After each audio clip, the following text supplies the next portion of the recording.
Hi, this is Bob Miglani. How are you? I'm going live today, and I want to share with you some messages about hope and how we can embrace the chaos that we're seeing.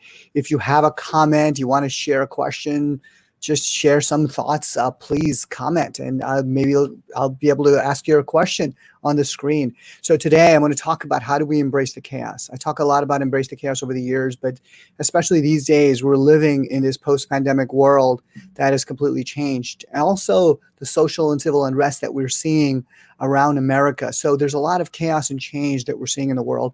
And I want to share with you 4 tips, 4 lessons that I learned that might be helpful to you in your life as you look at change and disruption that you might be feeling, uncertainty in your job, in your business. If you've got a business and you're trying to grow and reopen your business, right? It's very difficult today. So what do we do? How do we manage that? And, I deal with them myself in my own business, my speaking business, my consulting business. So it's difficult and there's a lot of uncertainty and change. So let me start. Let me start by sharing with you first and most fundamental thing that I think is important. And that is this notion of letting go. I know it was better back then. I know last year was amazing. You can travel anywhere in the world, get on a flight and go somewhere, right? We can't do that right now. It's very difficult. So in a way, what we have to learn to do if we're learning to embrace the chaos, if we can reduce our stress, reduce our anxieties in this environment today, we have to learn to let go. Yes, it was better back then. Yes, it was better 20 years ago. It was better 10 years ago. It was better in January. I hear you. It was better, a year ago. So, but we're not living in that place anymore. What we have to learn to do is let go of the past and that mindset because it doesn't give us anything useful. That mindset holds us back actually from moving forward. So one most important thing we have to learn to do is to let go of the past. And what happens when you let go? What happens when you hold on to something in the past? You get stress. You get stress, right? So what happens if you close your fist? You hold on to it, you get stressed. But when you let go, the stress is reduced. And guess what? Your hand opens up to new opportunities. When you let go of the past and you let go of the past experiences, expectations, ideas, and people and places, you let go of the past, you know what happens? Things open up, opportunities open up. And so the second thing we have to learn to do is to accept. Acceptance is a very powerful thing, okay? And it's helped me so much in my life, and I hope it can help you in your life. Accepting that the number one, that the world has changed. And the second is, you know what? We don't have much control. The root of so much of our stress is this notion that we have control. And the truth is we never had control in the first place. We don't have control over the boss, the customers, the colleagues, the friends, our spouses, our kids. I can't even control my kids to think I can control life. We can't. We can't control a lot of things, but we can control is our mindset. We can control our actions. The words we use, the thoughts we think, the actions we take. Those things are under our control. And so accepting what you can control and spending energy on that rather than on things you cannot, right? That's how we deal with uncertainty, is to focus on the kind of things that we actually can control. And so if you're running a business today, you're not going to be able to control your employees. Some of your employees might not come back. They might not want to come back. If you have a job, your employer, your boss, you may not be able to control that. How do we interact with our boss in this environment, try to keep our job and to grow in our career? How do we control those things? You can't control those things. So focus on your effort and energy and what you do every single day. So acceptance is very powerful. When we reject reality, we get stressed. And there's so much to reject right now. You're like, oh my God, I got to wear a mask going grocery shopping. I can't believe I have to wear a mask. I can't believe I have to wash my hands. I can't believe I have to do all these things. I can't believe our kids are home. So there's all of these things are chaos that we cannot control. And the more we reject it, this notion of control, I think over the last few years, several of us, and many of us have gotten into this illusion of certainty. And this illusion of certainty and like you book a flight on an app, you book something on your restaurant, you book everything on your phone. This notion of control was there because it was an illusion, right? Because technology allowed us to control restaurant, where we fly, what we do. So all of that was an illusion in a sense.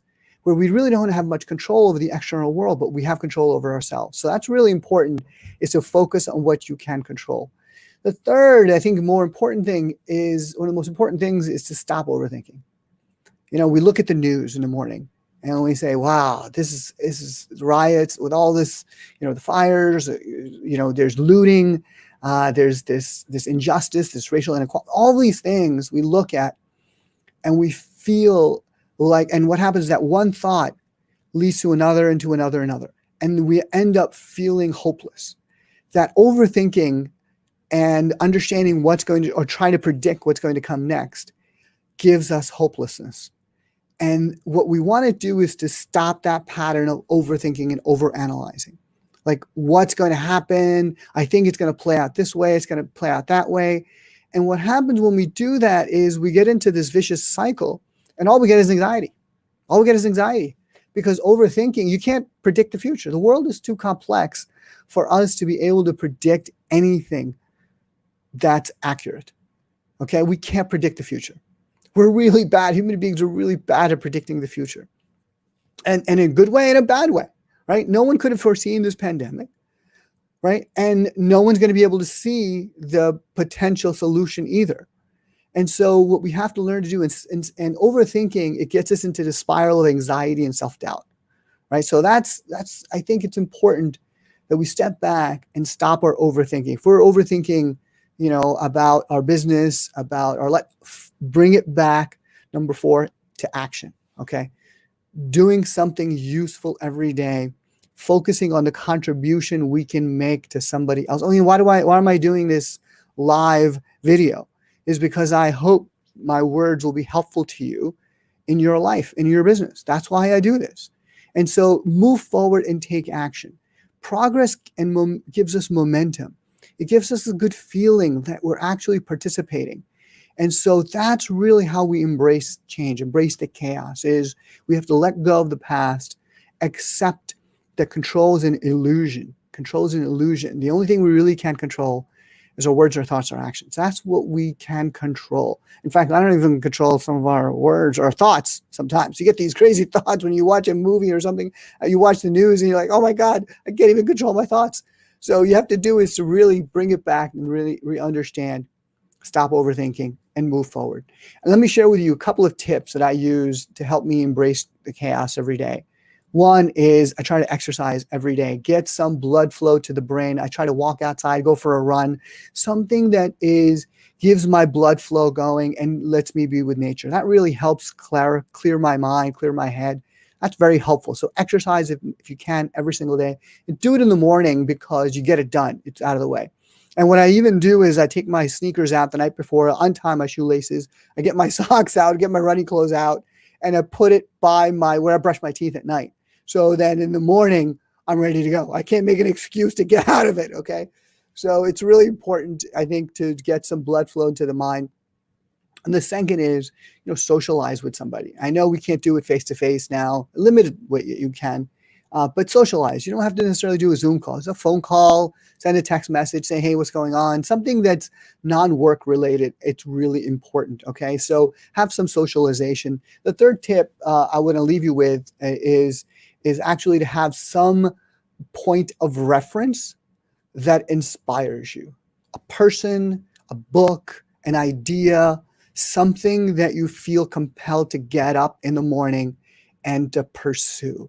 And for me, it's a goal. It's an outcome. It's something I'm trying to achieve, something I'm trying to do in the next 12 months. That's what gets me out of bed in the morning. And it's all about helping somebody else. It's about contributing in some way to improving somebody else's life. That helped me get up in the morning. It really does. It's not going to be the money that's going to get you out of bed. Yes, we all have to earn money. I get it. But it's the people that we impact that are going to help get us up and get us moving to move forward in our life. So those are quick tips I wanted to share with you in this quick video about learning to embrace the chaos, which is ultimately, I think, fundamentally what we have to learn to do is to move forward. have to accept it and move forward. That's what I want to leave with. Move forward, always be moving forward, having some level of progress, making a contribution to somebody else's life in some small way, creating a video, making a phone call, creating an idea, sketching something out on paper, helping somebody with something that they passionately care about. But in a world, I think what we have to do is to think about our responsibility. I think about it. I think about my responsibility of how I can get the economic engine of the world moving forward by helping one person. And we help one person, they help somebody else, and they help somebody else, and they help somebody else. And then it's this butterfly effect, right? This butterfly effect, which is this butterfly flapping its wings in Texas, creating a tornado in Brazil. That's notion of movement, of a lot of different things that we cannot predict based on one small action that we take. And that's what this is about. Embrace the chaos. It's about moving forward. I hope you're well. Please keep in touch. Say hello if you are around. If you want to say hello to me, say hello. Say on Instagram, on YouTube, on Facebook, on whatever. Just say hello to me and let me know how you're doing. And give us a tip. Share your tips and lessons with help that might be helpful to somebody else. I'm Bob Miglani. I'm the best-selling author of Embrace the Chaos. I wish you well. With love and respect for all that you do. Have a great day. Take care. Bye.